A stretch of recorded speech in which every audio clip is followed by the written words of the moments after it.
저는 올해로 결혼 4년 차 31살 여자입니다. 저희는 처음부터 자녀 계획은 전혀 없었고 맞벌이를 해야 먹고 살 수 있었기 때문에 아이 낳는 건 꿈도 꾸지 못하고 있었어요. 남편도 자영업을 하고 있고 저도 저대로 작은 가게를 운영하고 있는데 제가 임신하고 산후조리와 육아하느라 쉬게 되면 꼼짝없이 가게 문을 닫아야만 합니다. 쉬는 동안 수입이 줄어드는 건 물론이고 매장 문을 닫고 있어도 가게 월세는 매달 나가잖아요. 아무리 계산해봐도 도저히 아이 낳을 상황이 안 되니까 포기하고 살게 되더라고요. 저희는 지방의 작은 중소도시에서 살고 있는데 남편은 식당 하나와 술집을 운영하고 있고 저는 빵을 직접 구워서 파는 작은 카페를 운영하고 있습니다. 금토일 주말 바쁜 시간대는 아르바이트를 쓰고 있지만 보통은 저 혼자 일해요. 혼자 아침 일찍 나와서 빵 굽고 쿠키랑 케이크 만들고 마감까지 커피 만들고 청소와 뒷정리까지 전부 제 손을 타지 않는 일이 없습니다. 그러다 보니 제가 아프거나 쉬는 날엔 가게 문을 고스란히 닫아야 해요. 남편은 가게를 2개 하고 있기 때문에 모르는 사람들이 보면 돈을 엄청 많이 버는 줄 알겠지만 실제로는 식당에서 조금 남는 정도고 술집은 적자나 안 보면 다행이에요. 아시는 분들은 아시겠지만 지난 2년 동안 술집처럼 저녁에 하는 장사는 너무 힘들었어요. 월세도 제대로 못 낼 정도였고 직원들 월급도 감당 못해서 아예 가게 문을 몇 달씩 닫고 있었던 적도 있었습니다. 그나마 올해 초부터 정상적으로 영업을 시작했는데 그 사이에 인건비도 많이 올라서 남편이 남겨 가져오는 것도 없고 오히려 식당으로 남는 돈을 술집에서 까먹고 있더라고요. 4년 전만 해도 남편은 한 달에 1,500만 원, 2천만 원 정도 벌었었는데 요즘은 진짜 300만 원 벌어오기 힘듭니다. 술집이라도 정리하라고 그렇게 이야기를 했지만 자존심인지 고집인지 도무지 제가 하는 말을 듣질 않네요. 그래도 제가 하는 카페는 꾸준한 편이에요. 식당이나 술집에 비해 매출이 높진 않은데 평수가 작아서 월세도 싼 편이고 주말 알바를 제외하면 오픈부터 마감까지 제가 혼자 하기 때문에 실제 가져가는 돈은 나쁘지 않습니다. 몇 년 전부터 단골들도 계속 찾아주시고 이래저래 평균적으로 700에서 800만 원 정도는 벌고 있어요. 혼자 하는 게 너무 힘들어서 직원을 하나 둘까 싶지만 요즘 월급도 만만치 않고 언제 매출이 휘청거릴지 몰라서 당분간 힘닿는 데까지는 저 혼자 계속해볼 생각입니다. 아무튼 결혼 전과 신혼 1년 정도까지는 남편이 저보다 벌이도 많고 2사람 버는 돈이면 금방 부자가 될 수 있을 줄 알았어요. 돈 잘 벌 때 아끼고 모았어야 하는데 사실 많이 쓰고 다니긴 했어요. 남편은 1억 넘는 외제차도 타고 다니고 저희 2사람 해외여행도 많이 다녔습니다. 하지만 좋았던 시간은 딱 1년뿐이었고 그 이후론 지금까지 쉽지 않은 상황이에요. 남편이 정말 어렵던 시기에는 한 달 동안 쉬는 날 없이 일하고도 집에 한 푼도 가져오지 못했었고 스스로도 자존감이 떨어지는지 매사에 신경질적이고 날카롭게 변해가더라고요. 밤늦게 퇴근한 남편에게 그냥 별뜻 없는 말로 오늘은 손님 좀 있었냐고 물어보면 있었겠냐? 지금 나 놀리려고 그러는 거야? 하는 식으로 가시돋친 대답이 돌아왔습니다. 남편 가게 매출이 곤두박질 쳤을 때 당연히 제 가게라고 멀쩡하진 않았어요. 하지만 그래도 빵을 파는 카페라서 테이크아웃 손님들도 있었고 그럭저럭 생활비 정도는 벌어갈 수 있었거든요. 남편이 타고 다니던 외제차까지 팔고 오전에 식당 출근해서 술집 마감할 때까지 일을 했었지만 상황이 쉽게 좋아지진 않았어요. 오죽 힘들었으면 저한테 금전적으로 도와달라고 부탁하는 바람에 작년 초까지 남편에게 빌려준 돈이 1,000만 원 정도 되더라고요. 물론 다시 상황이 좋아지고 돈을 벌기 시작하면서 가장 먼저 제 돈은 다 갚았습니다. 남편이 예전부터 워낙 성실한 사람이었고 장사하는 능력과 수완은 원래 좋은 사람이기 때문에 금방 회복할 수 있을 줄로 알았죠.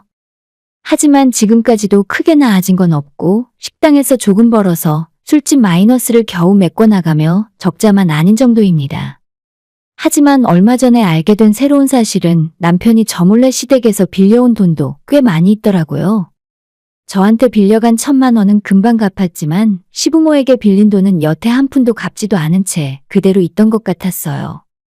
저희 시댁이 그다지 여유 있는 집안 형편이 아닙니다. 시부모님도 예전부터 식당을 하나 운영하고 계시는데 직원 없이 2분이 하시는 작은 식당이고 20년 넘게 동네에서 장사를 하시는 중이에요. 많은 돈을 버는 건 아니지만 그럭저럭 운영이 되고 시부모님 두 분이 먹고 사는 정도는 되더라고요. 시부모 사시는 오래된 아파트 하나 있고 다른 별다른 재산은 없으신데 남편이 본인 힘들다고 시댁에서 끌어온 현금만 5천만 원이 넘었습니다. 시댁도 별로 상황이 좋진 않은데 그런 큰돈을 빌려왔으니 더 이상 여유도 없었을 거예요. 저는 계속 작년 초부터 적자가 너무 심한 술집이라도 접자고 몇 번이나 이야기했지만 남편은 끝까지 제 말을 듣지 않더라고요. 입장을 바꿔 생각해보면 남편도 지금까지 술집에 들어간 돈과 시간, 노력들이 있는데 쉽게 접을 수 없다는 것도 잘 알고 있었습니다. 과거에 정말 매출이 잘 나올 때는 술집 하나에서만 한 달에 1억 매출이 나왔던 적도 있어요. 하지만 과거에 아무리 잘 나갔으면 뭐래요? 개점 휴업이나 다름없는 2년을 보내고 지금은 단골도 다 떨어져 나간 채 매달 돈만 먹는 애물단지나 다름없으니까요. 제 가게 9시에 마감해놓고 혼자 집에 들어간 날도 있지만 혹시나 새벽까지 하는 남편 가게가 바쁠까봐 도와주러 찾아가면 넓은 홀에 손님이 한 테이블, 두 테이블 겨우 있는 걸 보면 제 억장이 다 무너져 내리는 기분이었죠. 가게 규모는 좀 있기 때문에 주방에 이모님 한 분 계셔야 하고 홀에는 항상 2사람 이상이 있어야 하는데 매달 나가는 임대료와 직원들 월급 생각하면 머리가 지끈지끈 아프더라고요. 남편이 식당 영업 끝내고 술집으로 넘어와서 새벽까지 일하다가 집에 들어왔지만 적자를 벗어나질 못하는 상황이었는데 어떻게 참고 버티면 언젠간 좋은 날 올 거라고 기대를 할 수 있었겠습니까? 남편의 스트레스는 계속 심해졌고 얼마 전부터는 매일 밤 술독에 빠져서 살았어요. 가게 문을 열어도 인건비 때문에 적자고 문을 닫고 있어도 임대료가 걱정이라 이도저도 못하는 상황이었습니다. 적어도 술집은 빨리 문을 닫고 폐업하는 것이 상책인 것 같았는데 요즘 같은 불경기에 누가 인수하겠다고 나서는 사람도 없었고 상가 임대 계약도 한참 남았는데 새로 들어와서 장사하겠다는 사람도 전혀 없었죠. TV 틀면 불경기에 자영업자 힘들다는 뉴스가 맨날 나왔지만 그게 막상 우리 가족 일이 되니까 미치고 팔짝 뛸 노릇이었습니다. 하루하루가 피가 마르고 이번 달은 또 어떻게 넘어갈까 남편 가게 월세와 직원들 월급, 대출 상환금 이것저것 생각하다 보면 저는 제 일도 아니고 남편 일인데도 걱정 때문에 숨이 막히고 잠이 오지 않을 지경이었어요. 남편이 매일 밤 술에 빠져 지내는 것도 어느 정도는 이해할 수 있는 부분이었습니다. 그렇다고 제 돈으로 적자를 메꿔주기엔 밑도 끝도 없는 상황이라서 이러지도 저러지도 못했었죠. 남편에게 당신도 여기까지 했으면 할 만큼 했으니까 술집은 포기하고 권리금은 언감생심 그냥 건물주랑 이야기 잘해서 남은 보증금만이라도 받고 정리하자고 이야기했습니다. 하지만 역시나 남편은 쉽게 결정을 못 내리고 계속 고민만 하고 있었어요. 어느 날 퇴근하고 제가 집에 돌아왔는데 아직 마감 시간도 안 된 남편이 저보다 먼저 집에 와 있었습니다. 이미 혼자서 소주 2병을 넘게 마시고 있길래 무슨 술을 이렇게 마시냐고 그만 마시라고 말리고 있었는데 남편이 제게 이런 말을 하더라고요. 당신이 나 한 번만 더 믿어주라. 내 생각엔 우리 가게가 너무 올드한 분위기인 것 같아. 리모델링 한번 싹 해서 일본식 이자카야 느낌으로 바꾸면 잘 될 것 같아. 무슨 말을 하나 했더니 저한테 리모델링 비용을 빌려달라 하는 겁니다. 가게 평수도 넓어서 리모델링 싹 다 하고 내부의 집기들도 이자카야에 맞춰 새로 교체하려면 적어도 1억 5천 정도는 필요하겠더라고요. 사실 제 통장에 돈이 아예 없는 건 아니었습니다. 5천만 원 정도는 현금으로 있었고 5천 정도는 주식이나 펀드에 들어가 있었으니까요. 정말 해줘도 되겠다 싶으면 마이너스 통장을 만들던 우리 친정부모님에게 빌리던 어떻게든 1억 5천을 맞춰서 빌려줄 수도 있을 텐데 제가 볼 때는 이제 그만해야 할 때라고 생각했어요. 시댁에서 빌린 돈만 5천이 넘는데 제가 친정부모님 돈까지 끌어서 1억 5천을 빌려주면 남편은 빚만 2억이 넘어가는 상황인데 그걸 장사해서 어떻게 갚겠어요? 남편에게는 나도 요즘 장사 안 되고 당신 힘들 때 생활비를 전부 내가 부담했기 때문에 모아둔 돈도 하나도 없다고 했죠.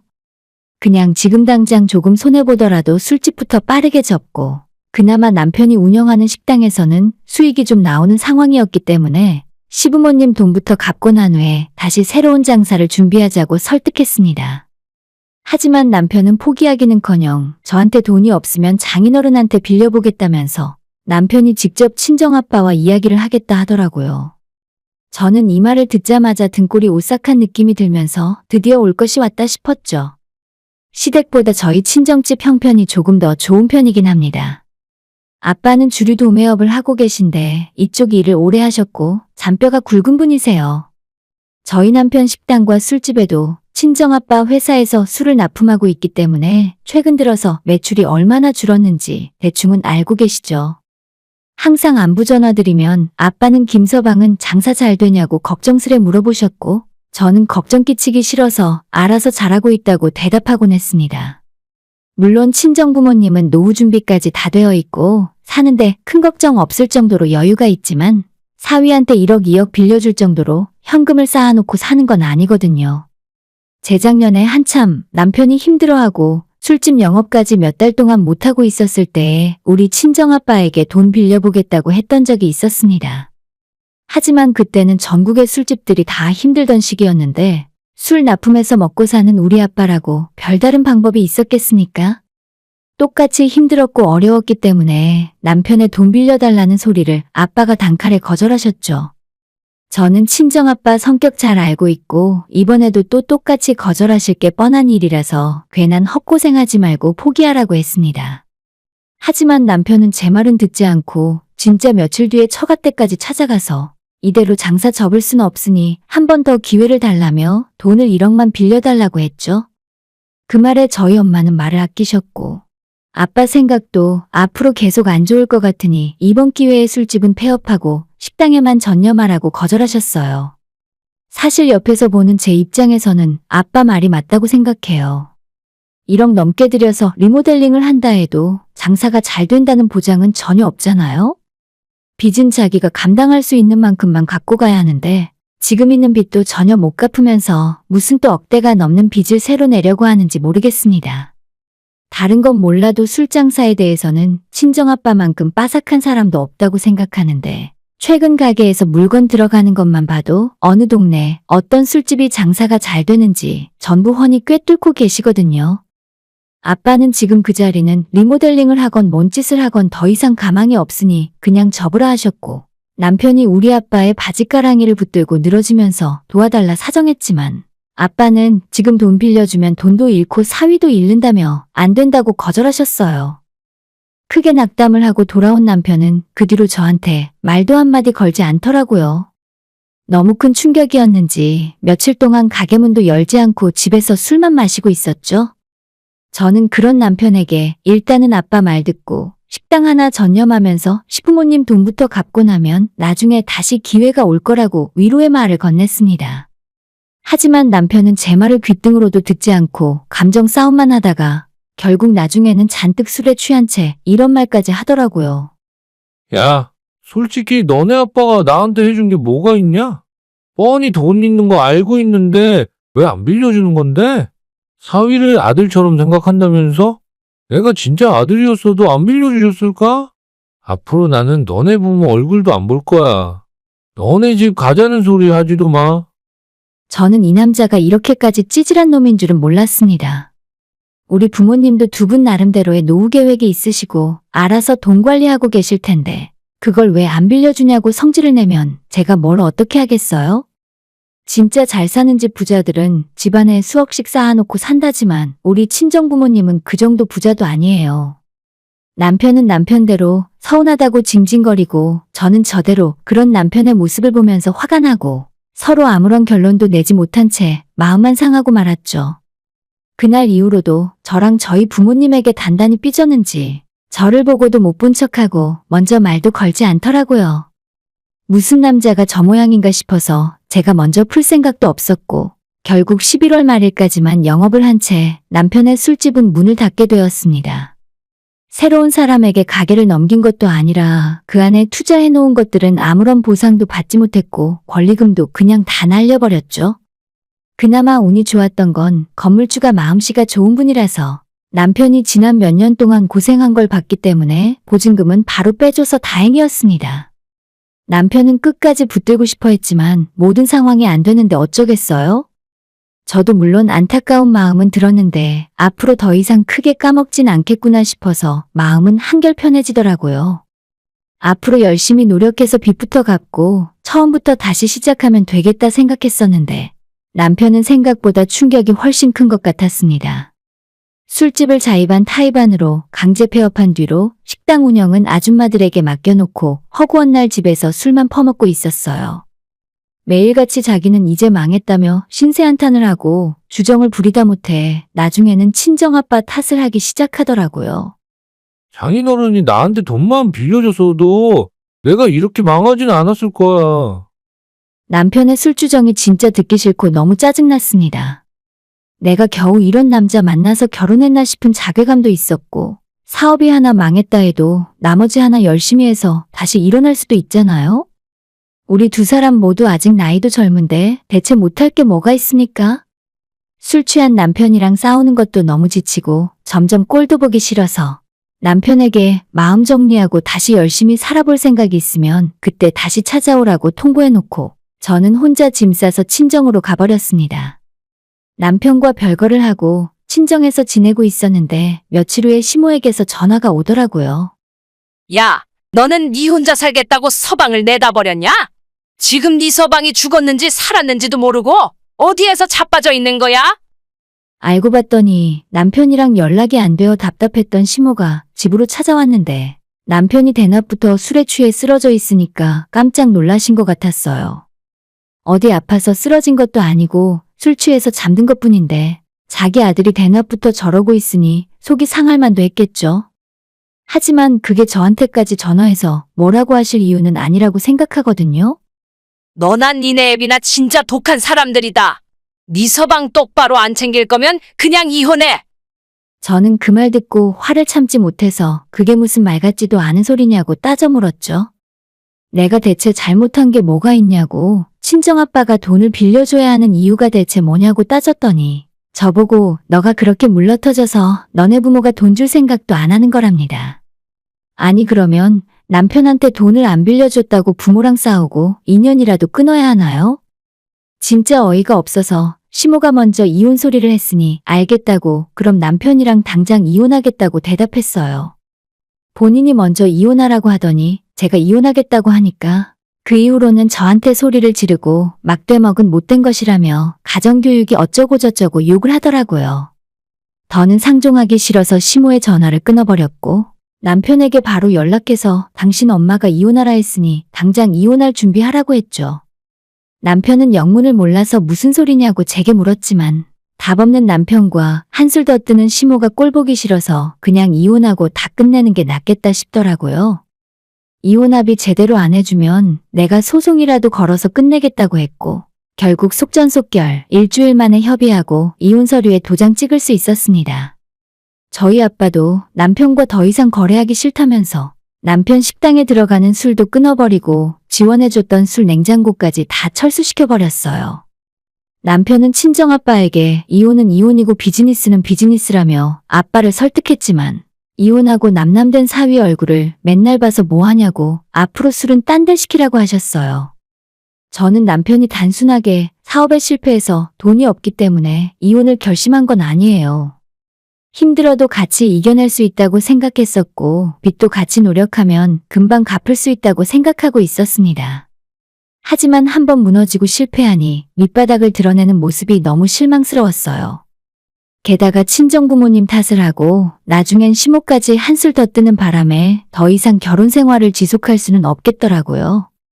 혹시나 시모가 제 사연을 듣게 될지는 모르겠지만 저는 절대 제가 먼저 남편을 버리려고 한 것이 아니라는 걸 똑똑히 아셨으면 좋겠네요. 당신의 아들이 집에서 술만 먹고 제 탓을 하는 바람에 이렇게 된 거예요.